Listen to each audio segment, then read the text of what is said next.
नमस्कार, मेरा नाम फैयाज है और आप देख रहे हैं फैयाज भोजपुरी। दोस्त, हमारा चैनल बनाने का मकसद यही था कि हम यूट्यूब के लपड़ झंडुओं को रेले और जो भी थंबनेल में हकने का काम करता है उसको एक्सपोज करें। दोस्त, भोजपुरी इंडस्ट्री के एक होनहार यूट्यूबर बहुत स्ट्रगल करके ऊपर आए हैं और उस पर हमारी नज़र गई ही नहीं थी। मतलब उस पर नज़र तो हमारी थी, लेकिन उसके वीडियोस के थंबनेल पर हमने नज़र नहीं मारा था, क्योंकि राजन सिंह मुकुट एक ऐसा बंदा है जो कि अपने वीडियो में ही कंट्रोवर्सी क्रिएट कर देता है, जिसको कवर करते करते हमारा टाइम ही खत्म हो जाता है। उसके थंबनेल पे तो हम नज़र मारते ही नहीं है। लेकिन जब हमने आज उसके थंबनेल पे नज़र मारा तो हमें लगा कि नहीं, ये भी थंबनेल पे हकने का काम करता है। तो आओ ना यार, एक नज़र हम राजन सिंह मुकुट के थंबनेल पर भी मारते हैं। अभी मजा आएगा ना भिड़ो। मुर्गी के चक्कर में चूक गए खेसारी।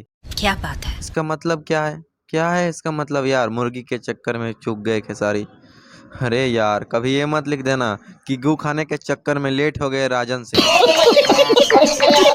बस कर भाई, पवन खेसारी से बचाओ। यही नहीं, अभी और सुनिए। मतलब यार, एक जगह पे खुद का फोटो लगा दिया, एक जगह पे अक्षरा सिंह का और एक जगह पे कल्याणी सिंह का फोटो लगा दिया। और ये बंदा ऐसा है ना कि जब जिसके ऊपर व्यू आएगा उसी के ऊपर वीडियो बनाएगा, उसी का चाटुकारिता करेगा।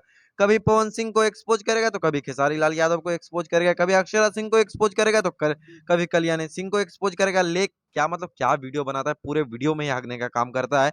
लेकिन राजन भाई को अगर कोई एक्सपोज कर दे तो फिर इसके पिछवाड़ा में कस के मिर्ची लगती है। लेकिन हमारा काम है यूट्यूब के लपट झंडुओं को रेलना, और राजन भाई यूट्यूब के लपट झंडों जैसा काम करता है तो हम इसको रेलेंगे। और बाकी राजन भाई, बाद में जो करना है करो, कुत्ते भौंकते रहेंगे और हाथी चलता रहेगा। बस दोस्तों, एंड में इतना ही कहूंगा। बंद करो, हाथ जोड़ के मैं। तो बस दोस्तों, आज के लिए इतना ही। उम्मीद करता हूँ वीडियो आपको पसंद आई होगी। वीडियो देखने के लिए आपका बहुत बहुत धन्यवाद।